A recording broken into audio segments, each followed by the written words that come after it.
오늘 함께 보신 본문을 중심으로 여호와께서 말씀하신 대로 되기까지, 여호와께서 말씀하신 대로 되기까지라는 제목으로 잠시 말씀의 은혜를 나누겠습니다. 오늘 본문은 드디어 다윗이 공식적으로 이제 왕이 이제 된다는 이제 내용입니다. 어제 새벽에 이제 사울 왕의 죽음을 우리가 봤는데, 우리 10장 13절에서 그 이유가 이렇게 되어 있었죠. 사울이 죽은 것은 여호와께 범죄하였기 때문이라.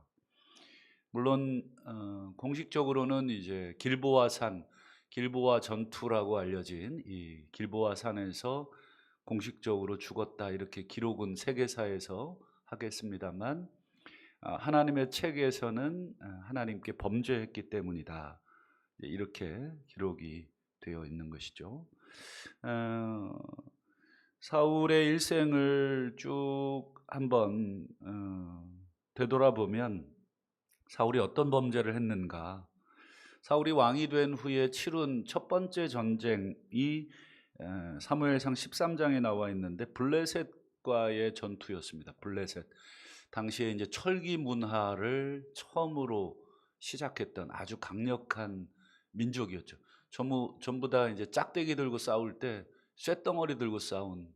그러면 누가 이길 수 있겠습니까? 그러니까 소총 들고 싸울 때 탱크로 싸웠던 민족인데, 이 블레셋의 압박이 거셌죠. 병거, 마병, 그리고 군사들은 바닷가의 모래처럼 많다, 이렇게 표현할 정도로 이 블레셋이 사울이 왕이 된 후로 이제 쳐들어옵니다. 오기로 한 사무엘 선지자는 일주일 가량 늦어집니다. 그때 당시에 통신이 제대로 돼 있겠습니까? 왜 늦어지는지 원인을 알 수 없고, 하루 이틀도 아니고 일주일씩 늦어지자 이제 백성들은 눈앞에 보이는 블레셋, 그리고 오지 않는 사무엘 선지자, 백성들이 이제 흩어지기 시작을 합니다. 그때가 사실은 사무엘의 신앙을 테스트해 볼 수 있는 시금석이죠. 사람이 위태할 때가 가장 자신의 신앙을 가감없이 드러낼 수 있는 때입니다. 잘 나가고 이럴 때는 다 믿음 좋은 것 같지만, 정말 위기의 때 내 신앙이 어떤가를 테스트를 해볼 수 있는데, 이때 사울이 첫 번째로 죄를 짓습니다. 물론 명목상으로는 그럴듯합니다. 하나님께 은혜를 구하려고, 그리고 백성들의 흩어짐을 막기 위해. 누가 봐도 당연히 왕으로서 필요한 조치죠. 하나님의 은혜를 구하는 것, 또 백성들이 전쟁에 왔는데 흩어진다는 것은 그냥 지겠다는 뜻이니까 어쨌든 흩어지지 않도록 하려고 하는 것, 이 좋은 의도였지만 방법이 어떻게 됐습니까? 방법이 잘못됐죠. 그래서 사울이 자신이 왕이었지만 하지 말아야 될 것이 있었죠. 그게 제사 드리는 것이었습니다. 그러니까 결국 사울은 자신이 손대지 말아야 될, 즉 선을 넘지 말아야 될 그것을 넘어버린 거죠. 번제를 드립니다. 이로 인해서 책망을 받는 내용이 사무엘상 13장 14절을 한번 보실까요? 지금은 왕의 나라가 길지 못할 것이라, 이렇게 돼 있죠. 왕의 나라가 길지 못할 것이다. 왕이 된 지 얼마 안 됐는데 이 왕권이 길지 못한다, 이런 말을 들으면 우리는 어떤 생각을 보통 하시나? 지금 왕권이 위태할 것입니다, 이런 경고의 말을 사무엘로부터 듣죠. 그럼 보통 정상적인 왕 같으면 내가 지금 뭘 잘못했는지를 깨닫고 그 다음 절차가 뭐예요? 회개하는 것입니다. 사람한테 회개할 건 둘째치고 하나님께 회개를 해야 되겠죠. 왜냐하면 자신이 하나님께 범죄를 했으니까. 그런데 요 14절, 13장 14절 뒤에 사울이 회개한 내용이 없어요. 찾아봐도. 그게 참 이상한 것이죠. 회개를 전혀 안 했거나 했는데 기록을 안 했거나. 둘 중에 하나겠지만 추측해 보건대 안 했던 것 같습니다. 나중에 이제 마지막 죽기 전이 아니라 이제 마지막 폐위라 그러죠.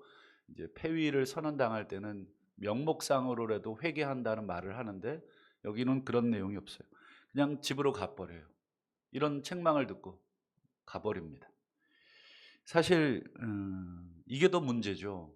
누구든지 범죄할 수 있고 누구든지 잘못할 수 있습니다. 뭐 어느 누구든지 뭐 예외는 없습니다. 제일 중요한 건 이제 겸손하게 자신의 잘못을 인정하고 회개하는 것인데 이 사울은 뭐 죄송하다는 말이 없어요. 잘못했다 하는 말이 없습니다. 이후에도 사울의 행적을 쭉 보면 예를 들면 전쟁이 일어날 때 사울은 꼭 언약궤를 대동합니다. 언약궤를 가져와라. 그러니까 이 하나님의 임재를 상징하는 언약궤를 자신의 전쟁의 승리의 수단으로 활용하는 거죠. 뭐 꿩 잡는 게 매라고 뭐 꿩만 잡으면 되는 것이다.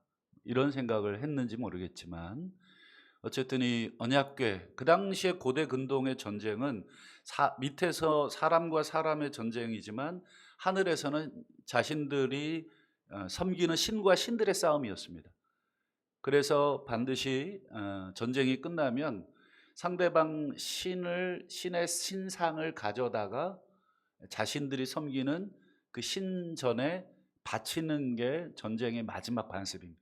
근데 이스라엘 민족은 신상이 없어요. 여호와의 신상이 없어요. 그냥 법궤가 그들의 뭐 마치 그래서 나중에 이제 아시는 것처럼 법궤 뺏겨서 다곤의 신전에 이렇게 갖다 바치잖아요. 그때 다곤의 이 목이 부러져서 법궤 앞에 넘어져 있고 뭐 이런 기현상을 보게 되죠. 좌우간 이 언약궤 즉 하나님의 형상은 없으니까 하나님의 임재를 상징하는 언약궤를 전쟁에 그냥 막 끌어들이는 거예요. 자기의 도움이 된다고 하면 뭐 신앙도 수단화하는 것이죠. 그런 경우가 얼마나 많은가. 제가 예전에도 한번 간증드렸지만 저희 아버지는 장로에게 사기를 당했어요. 저희 아버지는 믿지도 않는 분인데 그러니 뭐 제가 전도가 어떻게 됐겠습니까? 이 전도가 죽어도 안 됐습니다. 제가 나중에 신학을 한다는 얘기를 어렵게 제가 뭐 꺼냈을 때 호적을 파시려고까지 하셨죠. 그러니까 이 신앙을 도구화하면서 저보고 제가 그걸 어떻게 알았냐면 아버지 돈을 사기친 분 그 잡아달라고 저에게 뭐 신분증 하나를 주더라고요. 이런 플라스틱으로 된 주민등록 같은. 그래서 이게 뭔가 봤더니 장로증 이렇게 돼 있어요. 제가 알기로는 저희 교단은 장로증 없습니다. 예, 혹시 누군가가 장로증을 뭐 이렇게 복사해서 갖고 다닌다 그러고 우리 여기 장로님들 혹시 장로증 계십니까? 저 목사인 저도 목사증도 없어요. 그러니까 마치 이제 예수 안 믿는 사람들은 속아 넘어갈 수 있겠죠. 예, 물론 명함은 뭐 줄 수는 있겠지만 이게 공식적으로 저희 뭐 교단이나 이런 교회에서 뭐 이렇게 증을 주진 않습니다. 그래서 제가 그때 이게 사기를 당하셨군요. 물론 그분이 저는 장로가 아닐 가능성도 높다. 아니면 뭔가가 정상적인 이 신앙생활 하시는 분은 아닐 것이다. 좌우간 이 사울도 어떤 이 신앙을 수단화하는 이게 뭐든지 이게 종교가 타락하기 시작할 때의 현상이죠. 신앙을 수단화하고 그 다음에 한참 전쟁 중인 그 군사들에게 뭘 내리냐면 이 음식을 섭취하지 말라는 헛된 맹세를 시키죠.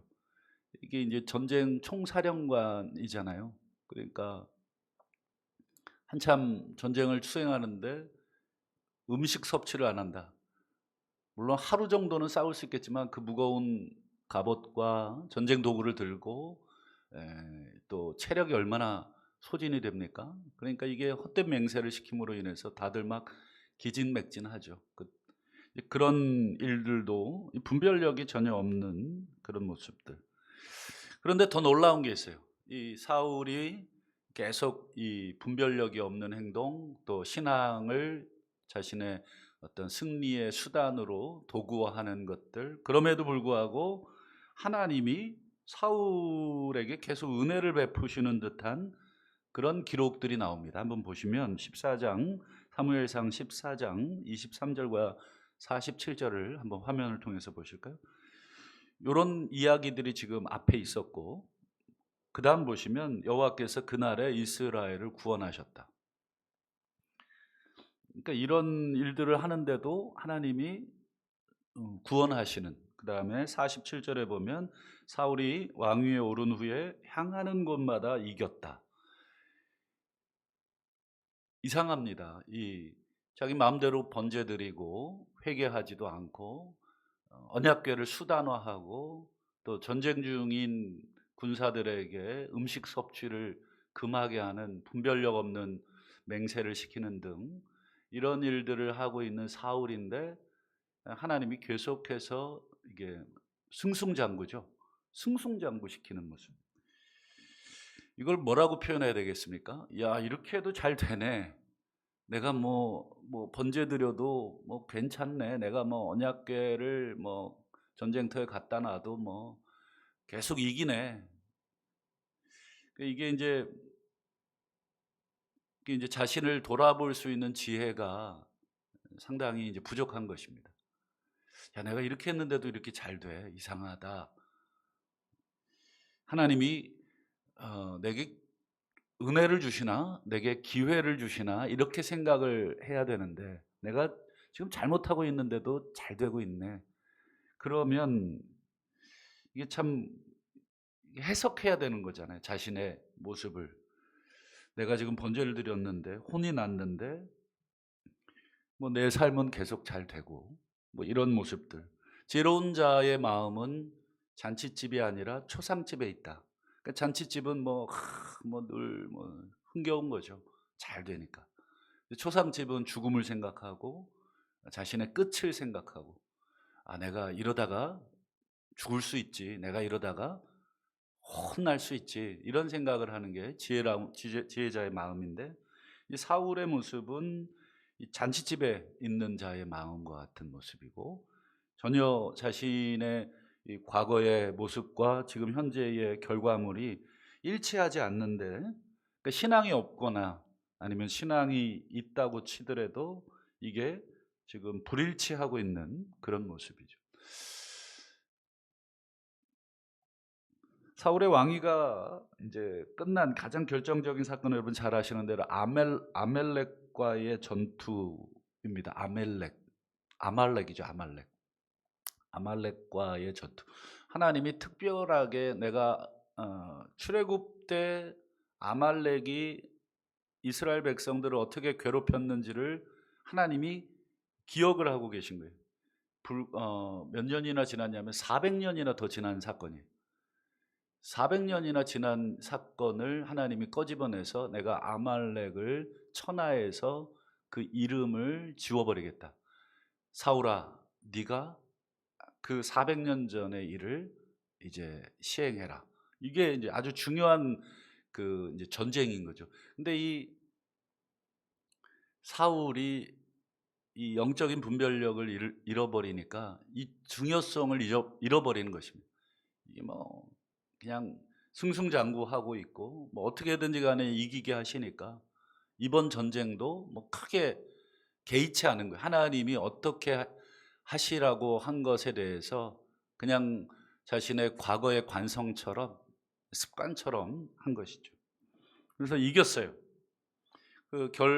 이겼습니다. 하나님의 명령은 뭐였습니까? 아말렉을 천하에서 진멸하라. 그러니 전부 다 진멸해야 되는데 뭐 죽이기에는 아까운 거죠. 뭐 이 피아노, 아우 이거 부시기 너무 아깝잖아요. 교회 갔다가 그냥 예? 우리 소예배실에 갖다 놓고 쓰면 좋겠네. 인간적으로 이제 평가가 들어가는 거죠. 아유 이거는 버리긴 아깝네. 이거는 죽이기 아깝네. 데려다가 노예 삼아서 뭐 일시키면 좋겠네. 등등. 본인들이 이제 본인이 하나님이 되는 것입니다. 선악을 분별하려고 그러는 것이죠. 이게 옳다, 이게 옳지 않다.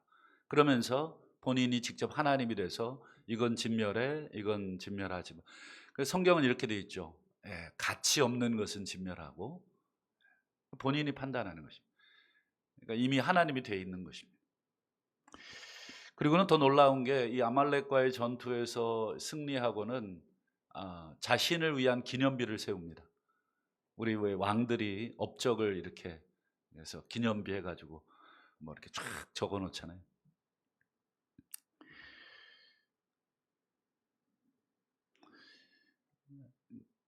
결국 이런 책망을 받죠. 순종이 제사보다 낫습니다. 듣는 것이 순양의 기름보다 낫습니다. 거역하는 것은 점치는 죄 같고 완고한 것은 사신 우상에게 절하는 죄와 같습니다. 라고 하는 이 사무엘의 책망이 이때 나오는 것입니다. 근데 이때도 사울이 참 이게 하나님이 죽이식으로 작정하셨나? 이 죄를 계속 쌓아놓고 계시나? 이런 생각을 합니다.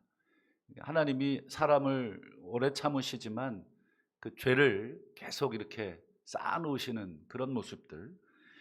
그때 사울이 그때라도 회개를 했느냐? 회개를 했어요. 한번 보실까요? 사무엘상 15장 30절 볼까요? 어떻게 되어 있습니까? 내가 범죄했다고 하는데 범죄하였을지라도 이렇게 되어 있죠. 내가 죄를 짓기는 졌다는 거예요. 범죄하였을지라도. 그 다음 보시면 기가 막힌 말이 나오는데 청하옵나니 내 백성의 장로들 앞과 이스라엘 백성들 앞에서 나를 높여달라. 이게 제정신이 아닌 것입니다. 죄를 졌는데도 범죄하긴 했지만 내 자존심 좀 세워달라.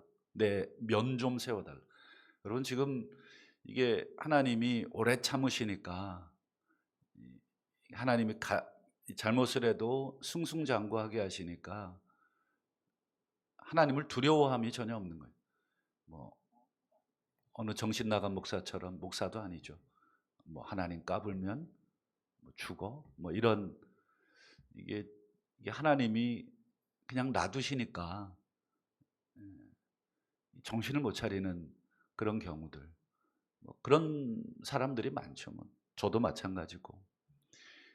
우리는 누구든지 그렇습니다. 잘 나갈 때 나를 되돌아보는 사람은 많이 없습니다. 곤고할 때 되돌아보고 힘들 때 되돌아보죠.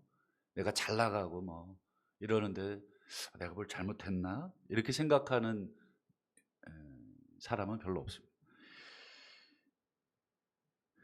그리고 이제 이때부터 사울의 이 상태가 굉장히 심각해집니다. 우리 몇 곳만 볼까요? 사무엘상 18장 한 세 곳만 보죠. 8절, 11절, 29절 볼까요?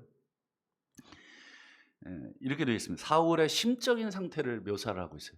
이 외적인 모습들을 지금까지 묘사가 됐다면 이 18장부터는 사울의 심리적인 상태 보시죠.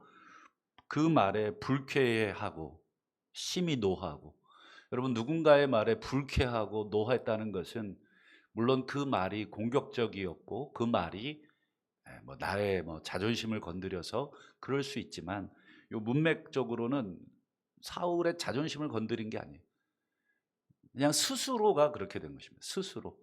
왜 우리 이 누군가가 한마디 하면 막 불쾌해가지고 막 분노하고 막 이러는 분들이 혹시 계신가 모르겠습니다만 벌써 이 내면의 자아가 건강하지 않은 것입니다. 누군가가 나를 향해서 조금 뭐 내 비위에 거스리는 말을 한다든지 내 뜻에 거슬린다든지 하면 이 분노감에 잠을 못 자는 그런 경우죠.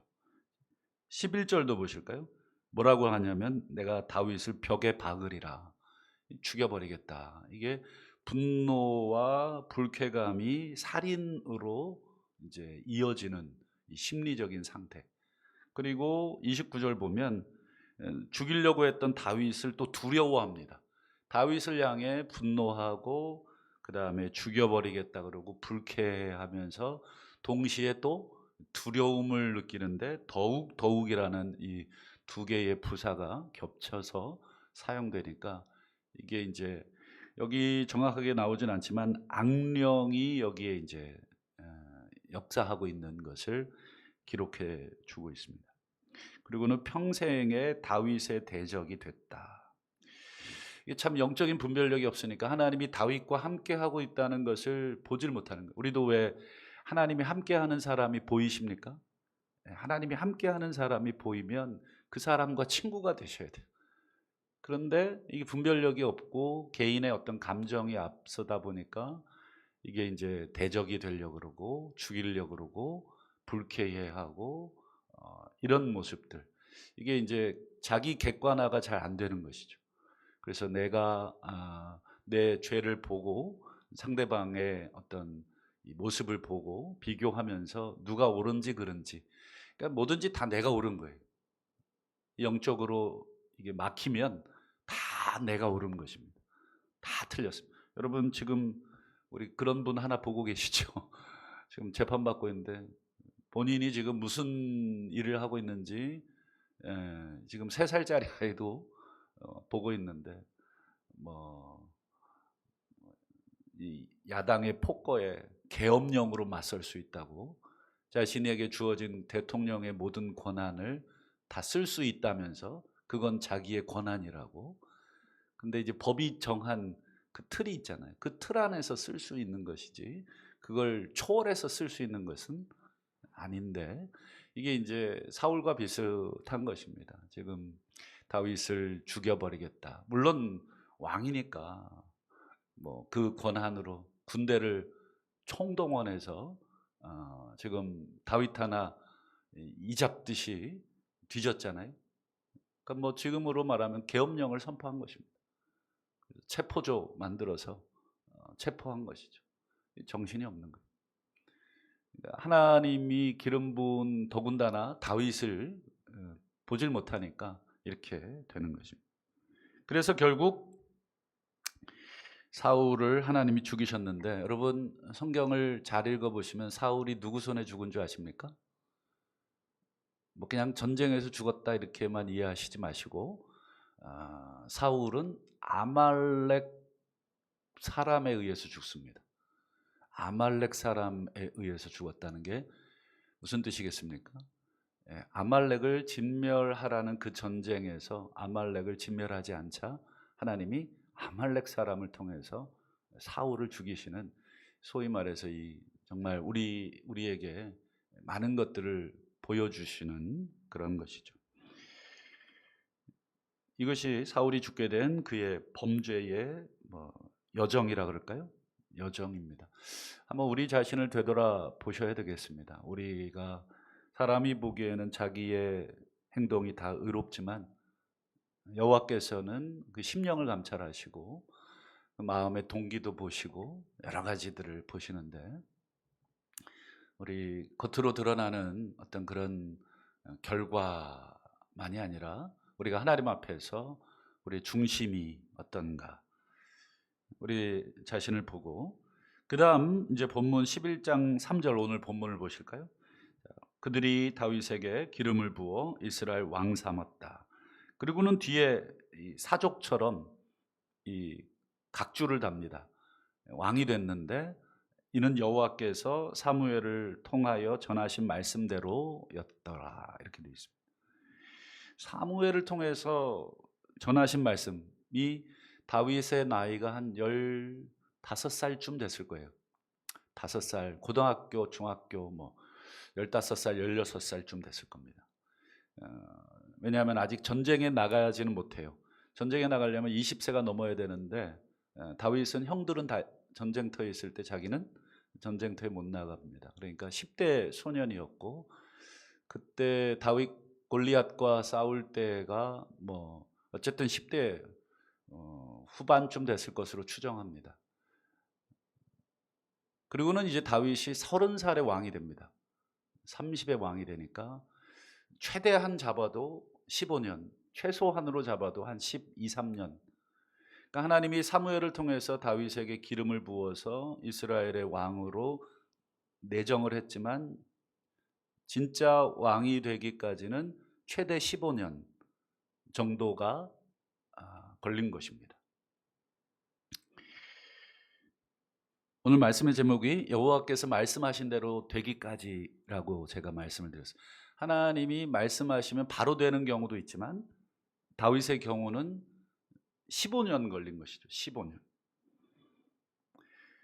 다윗이 이스라엘의 목자가 되기까지 기름 부음 받고 목자로서 왕으로서 이 15년 동안 뭘 겪었나? 이 사울 왕의 폭거를 그냥 온몸으로 체험했죠. 개인적으로 죽임을 당하려는 그 위협과 그리고 사울 왕의 여러 가지 그 뭐라 그럴까요? 이 완전히 정신 나간 어떤 통치를 보면서도 다윗은 어떻게 했습니까? 절대 폭력으로 맞서질 않았죠. 사울을 죽일 기회를 여러 번 얻었지만 그는 그렇게 하지 않고 하나님 손에 그의 삶을 맡겨 놓는 모습. 만약에 다윗이 10대 소년 때 기름 부음을 사무엘로부터 받고 바로 왕으로 등극이 됐다면 어땠을까를 한번 상상을 해봤어요. 근데 물론 잘했으리라고 생각을 합니다만 그래도 15년이라고 하는 그 광야의 생활, 도피의 생활, 죽음의 고비를 여러 번 넘기면서 지냈던 그 생활을 하고 나서 왕이 된 것과 그냥 왕이 된 것과 말씀을 준비하면서 그런 생각을 해봤어요. 목사 안수를 받고 바로 담임 목사가 되는 경우와 이건 뭐 적당한 예는 아니지만 목사 안수를 받고 뭐 이것저것 막 고생해서 담임 목사가 된 경우. 지난 명절에 제 후배 목사를 한번 만났는데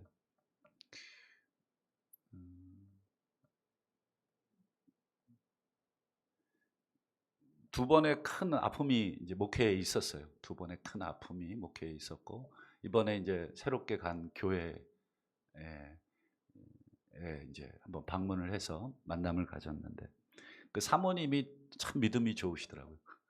그 목사보다 사모님이 믿음이 참 좋은데 우리 남편은 더 고생해야 된다고.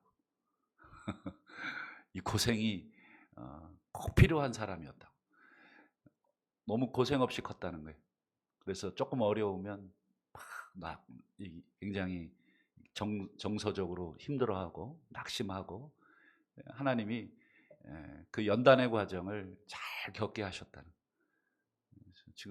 지금도 더 고생해야 되지만 그래도 그 과정이 참 필요했다. 제가 그 얘기 들으면서 참 사모님 믿음이 크도다 이제 이 생각을 했는데 다윗도 그랬던 것 같습니다. 왕이 기름 부음 받자마자 왕이 됐어도 잘했겠지만 15년이라는 그 고통의 세월, 미치광이의 통치자의 그 시절을 다윗은 그걸 보면서 무슨 생각을 했을까? 다윗은 알고 있었습니다. 자신이 언젠가 이스라엘의 목자가 될 것을 알고 있었죠. 모를 리가 없죠. 당연히 알고 있었죠. 근데 하나님이 되라고 할 때까지 기다리는 게 사실 믿음이고 기다리는 게 어렵잖아요. 내 힘으로 얼마든지 죽이고 왕 될 수 있죠. 사울 죽이면 그 다음 순서는 자기라는 거 누구든지 압니다. 이스라엘 백성들도 알고 있었어요. 근데 이 사울이 아직 살아있기 때문에 이스라엘 백성이 감히 다윗에게 가서 왕으로 삼지 못했던 그런 것이죠. 오랜 이 고통을 겪으면서 다윗이 이런 고백을 시편 119편에서 하죠. 고난받는 것이 내게 유익이라. 고난 그 15년이라고 하는 그 긴 세월의 고난이 그 당시에는 고통이었겠지만 돌이켜 보니까 유익이다. 말씀을 맺겠습니다. 뭐 우리 개인적으로나 또 교회적으로나 국가적으로나 참 많은 고난과 고통의 역사가 있죠. 하지만 그 고난과 고통의 역사 속에서 우리들은 무엇을 해야 될까? 우리들도 데모도 해야 되겠고 바른 소리도 해야 되겠고 또 여러 가지도 해야 됩니다. 그건 당연한 것입니다. 잘못에 대해서 사무엘 선지자의 심정으로 잘못했다 지적할 수도 있어야 되겠죠. 그러나 그 모든 과정 속에 우리가 또 가져야 될 생각은 하나님께서 계획하신 대로 또 말씀하신 대로 하나님의 뜻에 맞게 하나님이 사람을 연단하고 계시고 사람을 또 준비하고 계시고 인류 역사의 주인께서는 사람들을 통해서 역사를 써나가시는데 우리 개인의 역사도 마찬가지고 내가 준비될 때까지 그리고 교회가 준비될 때까지 그리고 나라와 민족이 준비될 때까지 하나님께서 때로는 연단시키시기도 하고 때로는 고통의 풀무 가운데 우리를 테스트 하신다는 사실을 기억하고 우리의 삶 가운데 지금 돌아가는 개인의 역사, 교회의 역사 그리고 국가와 민족의 역사 가운데 오늘 다윗처럼 다시 한번 하나님께서 세우실 때까지 하나님께서 바로 잡으실 때까지 우리도 함께 기도하며 또 하나님을 기다리시는 그런 복된 성도들이 다 되시기를 주님의 이름으로 축원합니다. 기도하겠습니다.